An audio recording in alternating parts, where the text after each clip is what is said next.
Bharat now news కి స్వాగతం. ముందుగా ముఖ్యాంశాలు.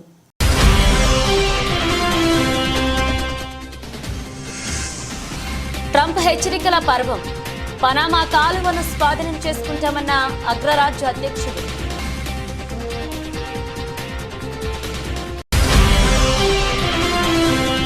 ఢిల్లీలోని ఐకానిక్ రెస్టారెంట్ లో రాహుల్ గాంధీ ఫ్యామిలీ భోజనం.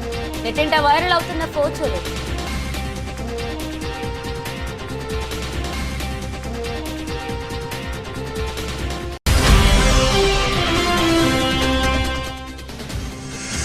సంధ్యా థియేటర్ ఘటనపై కేసులో బిగ్ ట్విస్ట్. దర్యాప్తు ముమ్మరం చేసిన అధికారులు.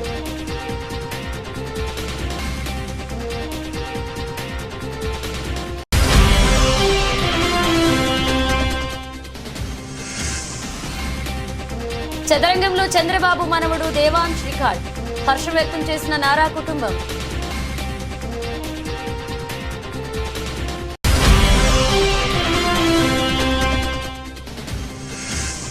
ఫైనల్లో బంగ్లాదేశ్ పై భారత్ ఘన విజయం. అర్ధ సెంచరీతో అదరకొట్టిన త్రిష.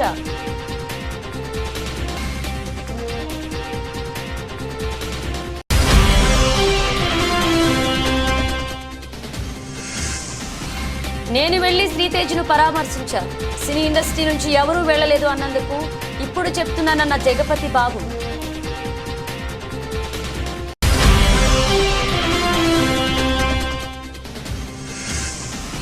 స్టాక్ మార్కెట్లో కొనుగోళ్ల ఉత్సాహం.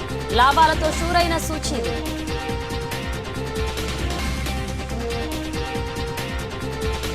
America president elect Donald Trump హెచ్చరికల పర్వంలో ఈసారి పనామా కాలువ వంతు వచ్చింది. పనామా కాలువను ఉపయోగించుకునే అమెరికన్ నౌకలకు మితిమీరిన ఛార్జీలను వసూలు చేస్తున్నారని ట్రంప్ ట్రూత్ సోషల్లో ఆగ్రహాన్ని వ్యక్తం చేస్తూ ఓ పోస్ట్ చేశారు. అమెరికన్ నావికాదళం వాణిజ్యాలను అత్యంత అన్యాయంగా చూస్తున్నారని మండిపడ్డారు. పనామా పట్ల అమెరికా అసాధారణమైన దాతృత్వాన్ని ప్రదర్శించిందని, అయినప్పటికీ పనామా వసూలు చేస్తున్న ఛార్జీలు హాస్యాస్పదంగా ఉన్నాయని స్పష్టం చేశారు. కాలువపై నియంత్రణను అప్పగించడంలోని నైతిక చట్టపరమైన నిబంధనలను పాటించకపోతే కాలువను పూర్తిగా తిరిగి తమకు ఇచ్చేయాలని డిమాండ్ చేస్తున్నామన్నారు.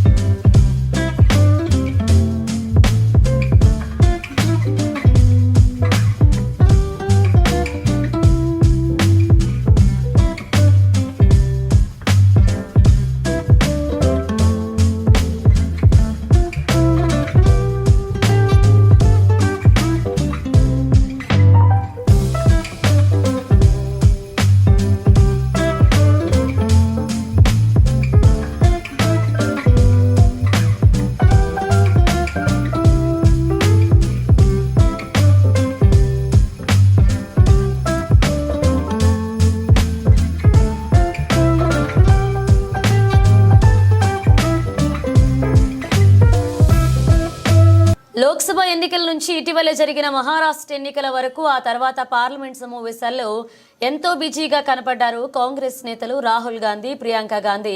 ప్రస్తుతం కాస్త సమయం దొరకడంతో వారి కుటుంబ సభ్యులు అందరూ కలిసి ఇవాళ ఢిల్లీలోని ఓ రెస్టారెంట్లో లంచ్ చేశారు. రాహుల్ గాంధీ కుటుంబం మొత్తం క్వాలిటీ రెస్టారెంట్లో పలు రకాల వంటకాలను రుచి చూసింది. ఈ ఫోటోలను రాహుల్ గాంధీ తన ఇన్స్టాగ్రామ్ ఖాతాలో పోస్ట్ చేశారు. ఇందుకు సంబంధించిన ఫోటోలు సామాజిక మాధ్యమాల్లో వైరల్ అవుతున్నాయి. రాహుల్, ప్రియాంక వెంట వారి తల్లి సోనియా గాంధీ, ప్రియాంక భర్త రాబర్ట్ వాద్రా, కూతురు మిరాయా వాద్రా, ఆమె అత్తయ్య కూడా ఉన్నారు.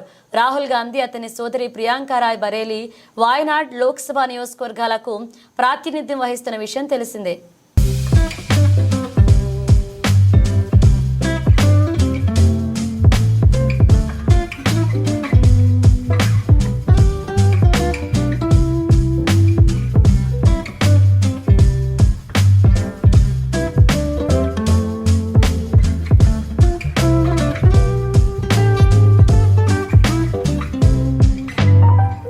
సంధ్యా థియేటర్ ఘటనపై కేసులో పోలీసులు దర్యాప్తునకు ముమ్మరం చేశారు. ఇప్పటికే ఈ కేసులో సినీ నటుడు అల్లు అర్జున్కు మధ్యంతర బెయిల్ను హైకోర్టు మంజూరు చేసిన విషయం తెలిసిందే. అయితే అల్లు అర్జున్ మీడియా సమావేశం ఏర్పాటు చేసి సంధ్యా థియేటర్ ఘటనలో తన తప్పు ఏమీ లేదని చెప్పాడు. దీంతో అల్లు అర్జున్ మీడియా సమావేశం పెట్టడాన్ని పోలీసులు తీవ్రంగా పరిగణిస్తున్నారు. బెయిల్ నిబంధనలు ఉల్లంఘించారని పేర్కొంటున్నారు. ఈ క్రమంలో ఆయన బెయిల్ రద్దుపై పోలీసులు అపీల్ పిటిషన్ దాఖలు చేయనున్నట్లుగా తెలిసింది. ఇవాళ హైకోర్టులో పిటిషన్ దాఖలు చేసే అవకాశం ఉంది. ఘటన జరిగిన రోజు అల్లు అర్జున్ తీరుపైన కాకీలు అసంతృప్తితో ఉన్నారు. రేవతి మృతి తెలిసి కూడా తెలియదని అల్లు అర్జున్ చెప్పడం ఆయన విచక్షణకే వదిలేయాలని ఆదివారం నిర్వహించిన మీడియా సమావేశంలో నగర సిపి సివి ఆనంద్ అన్నారు.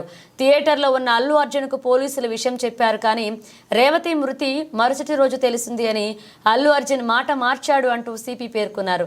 మీడియా సమావేశంలో సంధ్యా థియేటర్ ఘటన సమయంలో వీడియోలను ప్రదర్శిస్తూ సిపి ప్రజెంటేషన్ ఇచ్చారు. న్యాయపరంగా అల్లు అర్జున్ కేసును ఎదుర్కొంటామని సిపి ఆనంద్ పేర్కొన్నారు. మరోవైపు అల్లు అర్జున్ నివాసం వద్ద ఓయూ జేఏసీ నేతలు ఆందోళనకు దిగారు.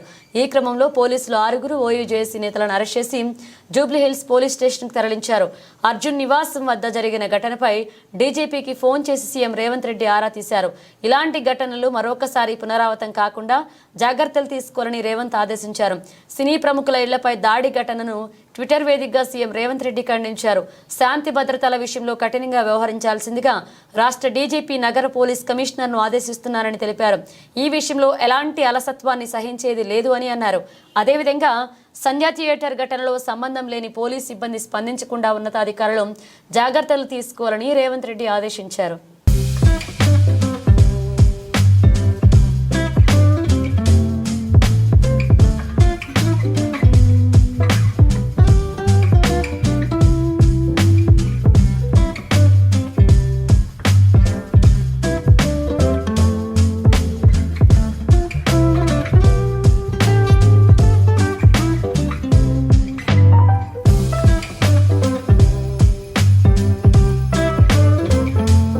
ముఖ్యమంత్రి నారా చంద్రబాబు నాయుడు మనవడు నారా దేవాంశ్ చదరంగంలో వేగంగా పావులు కదపడంలో రికార్డు సృష్టించాడు.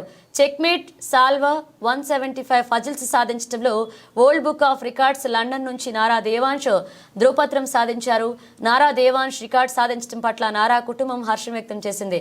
ఈ సందర్భంగా దేవాంశ్ తండ్రి మంత్రి నారా లోకేష్ స్పందించారు. దేవాంశ్ చెస్ను ఎంతో ఇష్టంగా స్వీకరించి కొన్ని వారాలుగా ఈ రికార్డు కోసం శ్రమించాడని పేర్కొన్నారు. చదరంగంలో శిక్షణ ఇచ్చిన రాయ్ చెస్ అకాడమీకి ఆయన ధన్యవాదాలు తెలియజేశారు.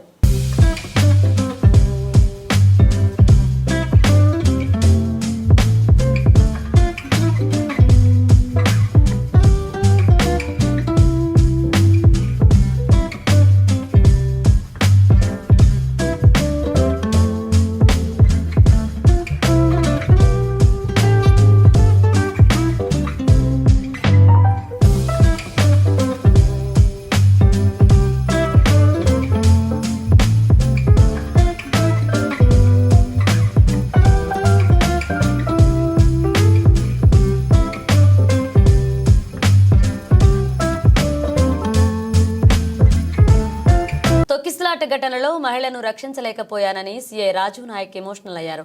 ఆమెను కాపాడలేదనే బాధ ఇంకా వేధిస్తోంది అని కంటతడి పెట్టుకున్నారు. ఆసుపత్రిలో చికిత్స పొందుతున్న బాబు శ్రీతేజ్ త్వరగా కోలుకోవాలని ఆకాంక్షించారు. అల్లు అర్జున్ టీం నుంచి తనకు ఎలాంటి సమాచారం లేదని, థియేటర్ యాజమాన్యంతో మాత్రమే కాంటాక్ట్ ఉందని పేర్కొన్నారు. తాను కూడా తొక్కిసలాటలో చనిపోతానని అనుకున్నట్లుగా చెప్పారు. సార్, ఫస్ట్ ఆఫ్ ఆల్ చాలా బాధ అనిపిస్తుంది సార్. 15 రోజుల నుంచి ఈ సంఘటన నా చేతుల లేదు. పాప మాకు శాంతి కలగాలని వాళ్ళ కుటుంబానికి ఒక ప్రాణాన్ని కాపాడలేకపోయిన ఒక బాధ నాకు ఒక 15 రోజుల నుంచి ఇదే అవుతుంది సార్. ఎందుకంటే నా చేతుల్నే చాలా ట్రై చేసిన సార్. చాలాసేపు తనలైనా నేను మా మౌనిక ఎస్ఐ అసలు చెప్పలేని ఇది సార్. 15 రోజుల నుంచి నా మదిలో మెలుతా ఉంది. ఆ దేవుని భగవంతుల్లా ఆ బాబు కోలుకోవాలని నేను కోరుకుంటున్నాను సార్. ఆ రోజు జరిగిన సంఘటన సార్, మేనేజ్మెంట్కు నేను బ్యాక్ సైడ్ నేను రాసి మేనేజ్మెంట్కి ఇంటిమేషన్ ఇచ్చిన సార్. నాకు పై వాళ్ళ అల్లు అర్జున్ టీం నుంచి మనకు ఎలాంటి ఇంటిమేషన్ లేదు సార్. మా ఓన్లీ మేనేజ్మెంట్ నుంచి విజిట్ అనేది ఉంది సార్. ఆ విజిట్కి నేను మా సీనియర్ ఆఫీసర్తో మాట్లాడి నేను చూసి ఆ 2 థియేటర్లు ఒకటే ప్లేస్లో ఉండడం సార్. ఆ ప్లేస్లో ఉండడం 2 థియేటర్లకు ఒకటే ఎంట్రీ ఒకటే ఎగ్జిట్ సార్. 35 and 70 mm అది పాసిబుల్ కాదానికి అదే పేపర్ కాపీ టు SHOకి ఒకటి వచ్చింది సార్.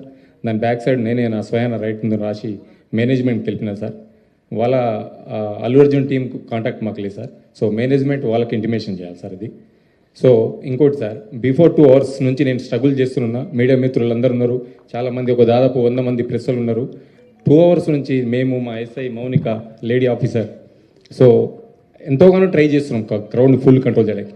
సో మేనేజ్మెంట్ మా ఎదురుగానే ఆ గ్రిల్ గిట్స్ ఇరగడము, నేను పడిపోవడం, దేవుని వల్ల అది భగవంతుని ఈ రోజులు ఉన్నామంటే అది ఎవరున్నాం. కానీ ఫస్ట్ ఆఫ్ ఆల్ నేనే కొలంబ గద్వాల జిల్లా కాచిగూడ రైల్వే స్టేషన్ నుంచి పాండిచ్చేరి వెళ్తున్న రైలు గద్వాల వచ్చేసరికి ఏసీ బోగిలో మంటలు చెలరేగడంతో గద్వాల రైల్వే స్టేషన్లో రైలును ఆపేశారు రైల్వే అధికారులు. ఏసీ బోగిలలో మంటలు చెలరేగడంతో రైలును ఆపి ప్రయాణికులను దింపారు రైల్వే అధికారులు. చెన్నైకి వెళ్తున్నాం సార్. స్టేషన్ గద్వాల స్టేషన్ రాగానే ఇక్కడ నుంచి B4లో నుంచి పొగలు రావడం జరిగింది. మేము జస్ట్ ఏదైనా ప్రాబ్లం అనుకున్నాము, కానీ ఆగిన ఒక 10 నిమిషాలుగా పొగలు ఎక్కువైనాయి జరిగింది. అందరం పొగలు ఉన్న అందరికీ దింపేసి బయటకు వెళ్ళిపోతాం. 2 minutes అవుతుంది, ఇంకా వస్తున్నాయి. జరిగే అవకాశం ఉండదు సార్. ప్రయాణం పోవాలి ఖచ్చితంగా. ఇదే ప్రాబ్లం స్టేషన్లో జరిగింది కాబట్టి మేము రెక్టిఫై చేసుకోగలం. అదే ఎక్కడైనా మార్గ మధ్యలో జరిగితే ఆ మంటలు ఇంకా చెలరేగే అవకాశం ఉంటుంది, అప్పుడు ఎవరు కాపాడడానికి అవకాశం ఉండదు. కాబట్టి ఇట్లాంటివి ఇంకా జరగకూడదని నేను ఆశిస్తున్నాను. South central railway. ఖమ్మం జిల్లా వైరా నియోజకవర్గ కేంద్రం ఎమ్మెల్యే క్యాంపు కార్యాలయంలో నిరుపేద లబ్ధిదారులకు కళ్యాణ లక్ష్మి, షాదీ ముబారక్ చెక్కులు పంపిణీ చేశారు ఎమ్మెల్యే మాలోత్ రామ్దాస్ నాయక్. ఇందిరమ్మ రాజ్యం, కాంగ్రెస్ పార్టీ ప్రభుత్వం, మీ అందరి ఆశీస్సులతోని, మీరందరి శక్తితోని ఈ రాష్ట్రంలో రేవంత్ రెడ్డి గారి నాయకత్వాన ముఖ్యమంత్రిగా, మరి రాష్ట్ర ఉప ముఖ్యమంత్రి భట్టి విక్రమార్క గారు, మంత్రి గారు అన్న శ్రీనివాస్ రెడ్డి గారు, మంత్రి గారు తుమ్మల నాగేశ్వరరావు గారు, మన ఎంపీలు రఘురామరెడ్డి గారు, రేణుకా చౌదరి గారు, మరి వీరందరి జిల్లా పక్షాన మీ అందరి ఆశీస్సులతో ఇందిరమ్మ రాజ్యంలో మీ అందరికీ కావాల్సింది, రావాల్సింది వచ్చే దాంట్లో అందరూ పనిచేస్తున్న నేపథ్యంలో ఏదైతే కాంగ్రెస్ పార్టీ ఆ రోజు సోనియా గాంధీ గారు, రాహుల్ గాంధీ గారు ఏమన్నారో అవన్నీ కూడా ఒకటి ప్రజలు తెస్తా ఉన్నాం. మీరు గెలిపించిన ఏమంటే ఉచిత బస్సు, మీరు గెలిపించిన ఏమంటే ఉచిత కరెంటు, ఉచిత బస్సుకి నెలకి 400 రూపాయలు. మనకు అర్థం కావట్లే, నెలకు 400 రూపాయలు గవర్నమెంట్ మన తరఫున, 400 కోట్ల రూపాయలు ప్రభుత్వం మన తరఫున ఆర్టీసీ కడతా ఉంది. ఆర్టీసీ నాకు తెలిసి ఇప్పటికి మూతపడిపోయేది. గత ప్రభుత్వం కేసీఆర్ టైంలో ఆర్టీసీ మొత్తం మూతపడిపోయే పరిస్థితికి వచ్చింది. మరి మన సోదరు వాళ్ళందరికీ కూడా ఇటు మీ అందరికి ఉచిత బస్సు ఇస్తూ, మీ టికెట్ల డబ్బులు గవర్నమెంట్ కడుతూ, ఇటు ఆర్టీసీ పెద్ద ఎత్తున లాభాలు వచ్చిన పరిస్థితి. ఉచిత కరెంటుకు కూడా 400 కోట్లు నెలకి. ఈ దేశంలో ఎక్కడా కూడా ప్రధానమంత్రి మోడీ గారి రాష్ట్రంలో కూడా జరగని రుణమాఫీ, 1,00,000 రూపాయలు ఇస్తానని చెప్పేసి కేసీఆర్ గారు 10 సంవత్సరాల్లో 4 సార్లు 4.25 ఇస్తే మన వడ్డీ కూడా పనిచేయాలి. మన నిన్న మన అసెంబ్లీ అదే కూడా ఆయన గారు ఒకేసారి 1,00,000 రూపాయలు ఇచ్చుంటే రాజశేఖర్ గారు ఇచ్చినట్టుగా బ్యాంకులలో మన ఖాతాలు ఒక లెక్కలోకి వచ్చాయి, ఒక పద్ధతిలోకి వచ్చాయి, ఒక సిస్టంలోకి వచ్చాయి. కానీ సంవత్సరానికి 4 దఫాలు ఇచ్చరికి ఆయన గారు ఇచ్చేటప్పుడు వడ్డీ సరిపోక, ఈ 10 సంవత్సరాల్లో వడ్డీ సరిపోక ప్రభుత్వం కడతది కదా అని చెప్పేసి కేసీఆర్ అని నమ్మకం ఉంటే ఆ డబ్బులు ఇలా తడిసిపోయి అసలు వడ్డీ మొత్తం కలిపి 2 లక్షలు, 3 లక్షలు, 4 లక్షలు అయిన పరిస్థితి మనం అప్పుల పాలైనాం. ఇవన్నీ గ్రహించి 2 లక్షలు ఇస్తామని చెప్పిన మాట వాస్తవం. 2 లక్షలు ఇస్తామని చెప్పిన మాట ప్రకారం, రాహుల్ గాంధీ గారు ఇచ్చిన మాట ప్రకారం, రేవంత్ రెడ్డి గారి నాయకత్వంలో మీ అందరికీ 2 లక్షల రూపాయల రుణమాఫీ అందరికీ 70% వారికి పడ్డది అని చెప్పేసి మీ అందరికీ మనం చేస్తా ఉన్నాం. కొంతమంది పడకపోవచ్చు. దాని తర్వాత అనివార్య కారణాల వల్ల రేషన్ కార్డు లేక, అకౌంట్ తప్పు పోయి, ఆధార్ కార్డుల పొరపాటు పడి కొంతమంది రాకపోతే మన నవంబర్ 30వ తారీఖు కూడా చివరికి అటువంటి ఖాతాలకు కూడా 2,700 కోట్ల రూపాయలని మహబూబ్ నగర్ నుంచి, మన వైరా నియోజకవర్గం నుంచే 2 లక్షల వరకు మొత్తానికి చేసేసారు. హన్మకొండ జిల్లా సాయంపేట మండల కేంద్రంలో రాజ్యాంగ నిర్మాత డాక్టర్ బాబాసాహెబ్ అంబేద్కర్ పై కేంద్ర హోంమంత్రి అమిత్ షా పార్లమెంట్లో చేసిన వ్యాఖ్యలను భూపాలపల్లి ఎమ్మెల్యే గండ్రా సత్యనారాయణరావు ఖండించారు. మండల కేంద్రంలోని అంబేద్కర్ సెంటర్లో కాంగ్రెస్ పార్టీ నేతలు నిర్వహించిన నిరసనలో ఎమ్మెల్యే పాల్గొన్నారు.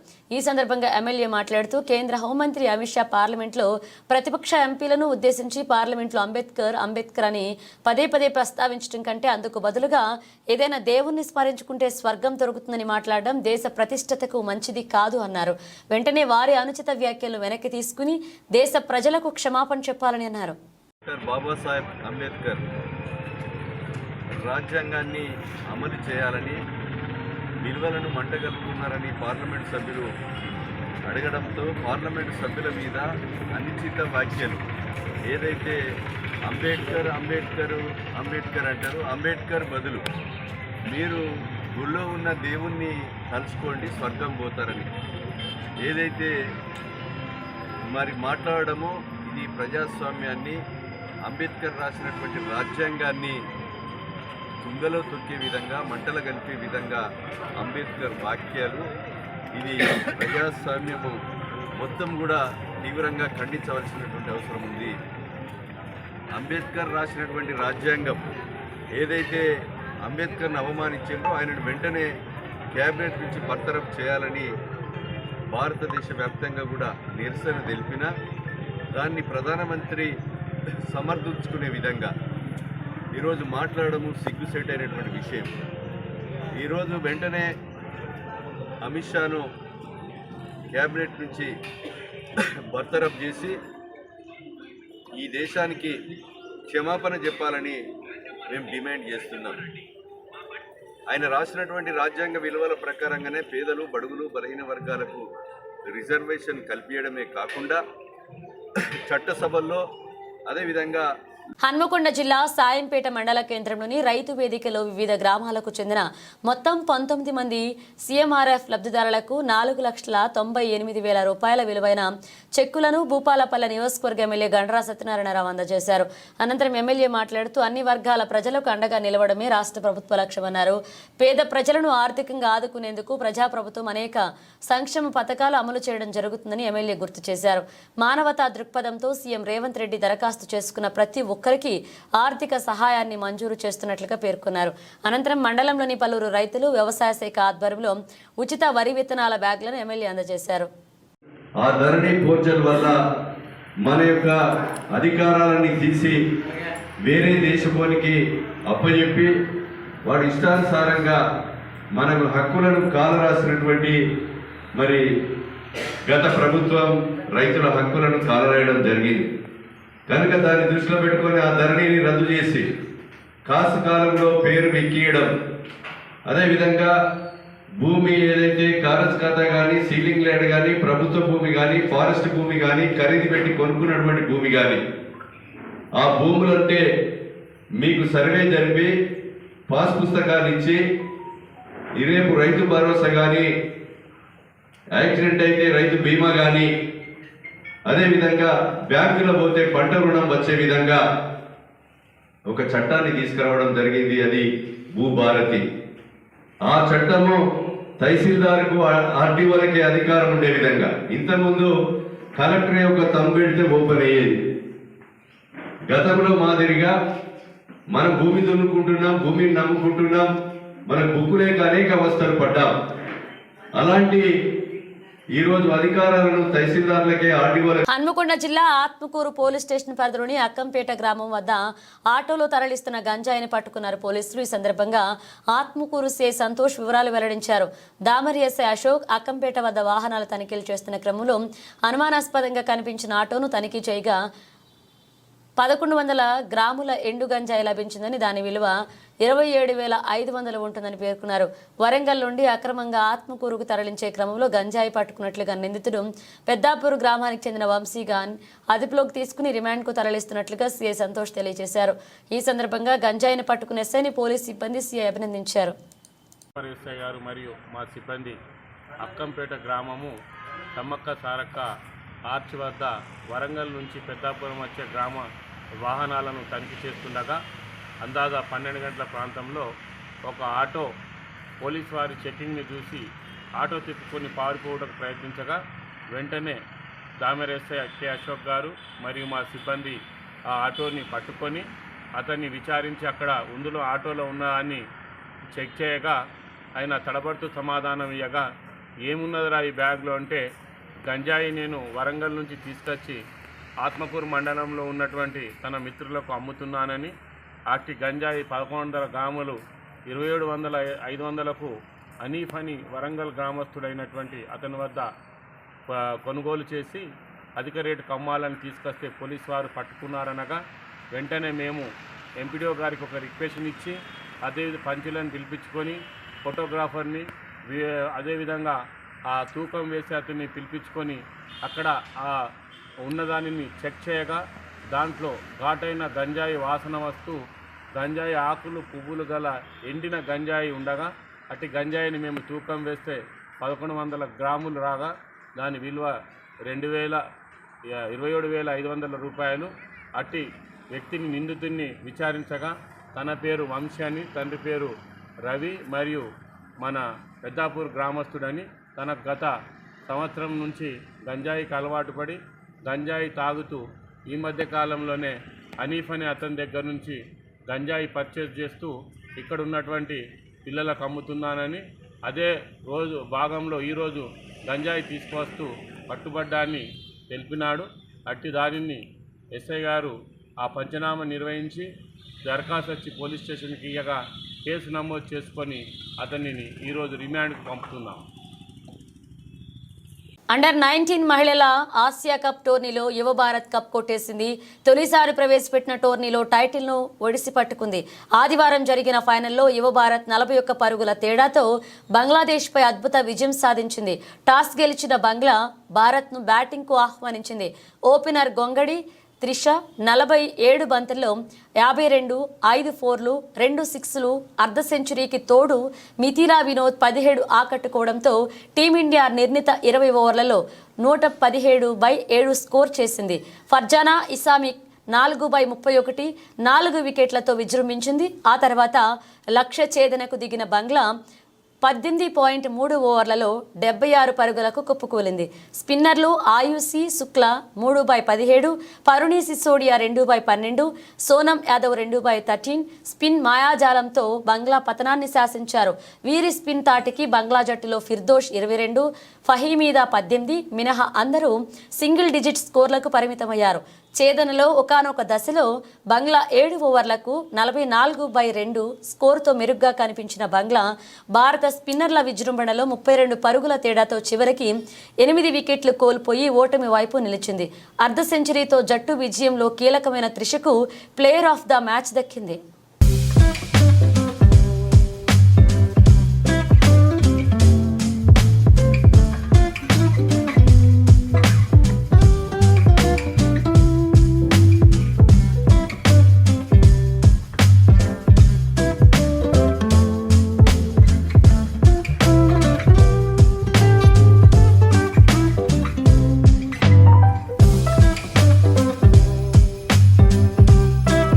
అల్లు అర్జున్ సంధ్యా థియేటర్ ఘటన రోజుకి మరింత చర్చగా మారుతున్న సంగతి తెలిసింది. అయితే నిన్న అసెంబ్లీలో రేవంత్ రెడ్డి మాట్లాడుతూ సినీ ప్రముఖులు అంతా అల్లు అర్జున్కి ఏమైంది, అతని ఇంటికి వెళ్లి పరామర్శించారు, అందులో ఒక్కరైనా ఆ కుటుంబాన్ని, ఆ బాలుడిని పరామర్శించారా అంటూ ఫైర్ అయ్యారు.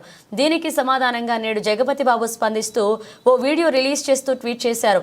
ఈ వీడియోలో జగపతి బాబు మాట్లాడుతూ నేను షూటింగ్ నుండి ఊరు నుంచి రాగానే హాస్పిటల్కి వెళ్ళాను. ఈ ఇన్సిడెంట్లో బాధపడ్డ ఆ కుటుంబాన్ని శ్రీతేజ్ను హాస్పిటల్కి వెళ్లి పరామర్శించాను. మానవత్వంతో వెళ్లాను.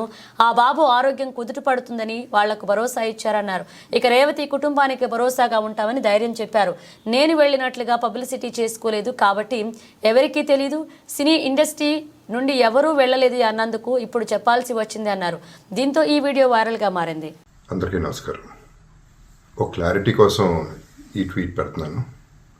నేను షూటింగ్ నుంచి ఊరు నుంచి రాగానే వెంటనే హాస్పిటల్కి వెళ్ళాను.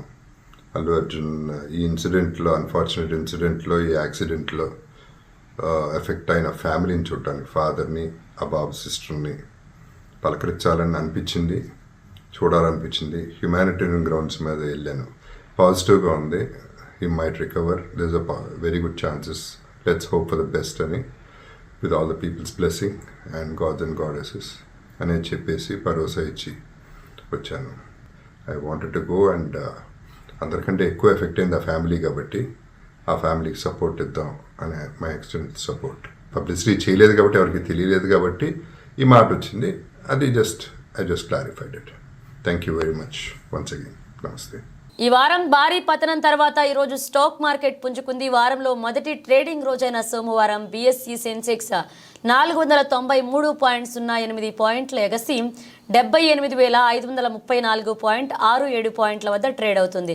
అలాగే ఎన్ఎస్ఈ నిఫ్టీ కూడా 145.55 పాయింట్ల లాభంతో 22,464.95 పాయింట్లకు చేరుకుంది.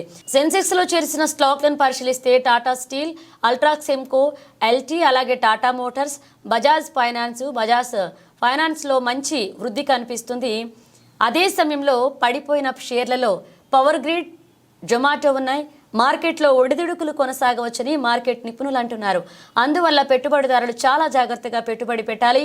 మార్కెట్ కదలిక విదేశీ పెట్టుబడిదారులపై చాలా ఆధారపడి ఉంటుంది. విదేశీ ఇన్వెస్టర్ల అమ్మకాలు కొనసాగిస్తే మరొక క్షీణిత కనిపించవచ్చు. అదే సమయంలో అమ్మకాలను నిలిపివేస్తే పెరుగుదల తిరిగి రావచ్చు.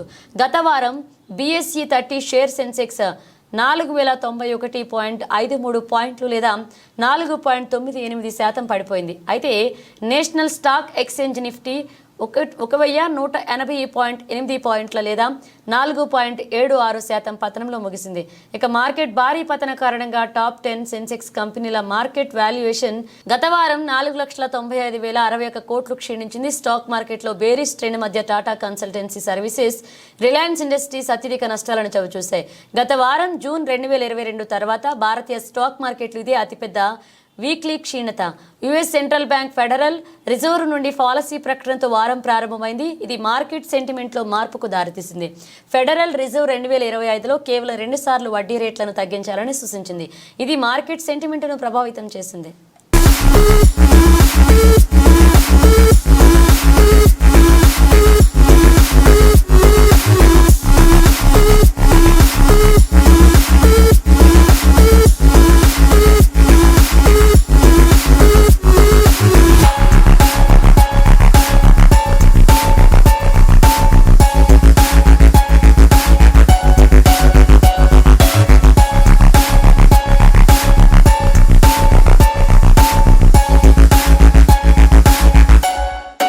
బులెటిన్ ముగించే ముందు హెడ్లైన్స్ మరోసారి.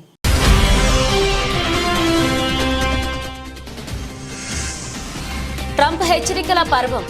పనామా కాలువను స్వాధీనం చేసుకుంటామన్న అగ్రరాజ్య అధ్యక్షుడు.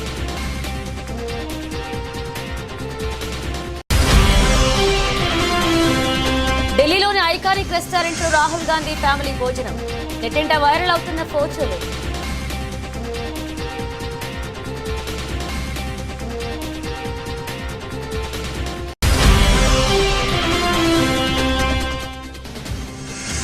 సంధ్యా థియేటర్ ఘటనపై కేసులో బిగ్ ఫీస్ట్. దర్యాప్తు ముమ్మరం చేసిన అధికారులు.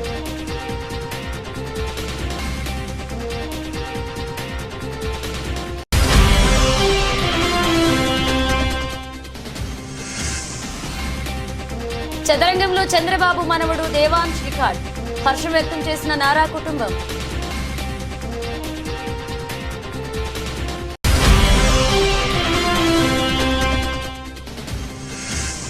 ఫైనల్లో బంగ్లాదేశ్ పై భారత్ ఘన విజయం. అర్ధ సెంచరీతో అదరకొట్టిన త్రిష.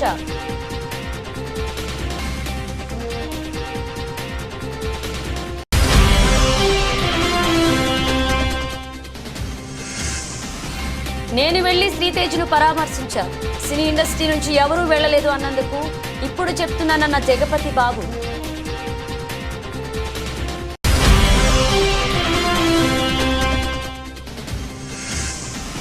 స్టాక్ మార్కెట్లో కొనుగోళ్ల ఉత్సాహం. లాభాలతో షూరైన సూచీలు.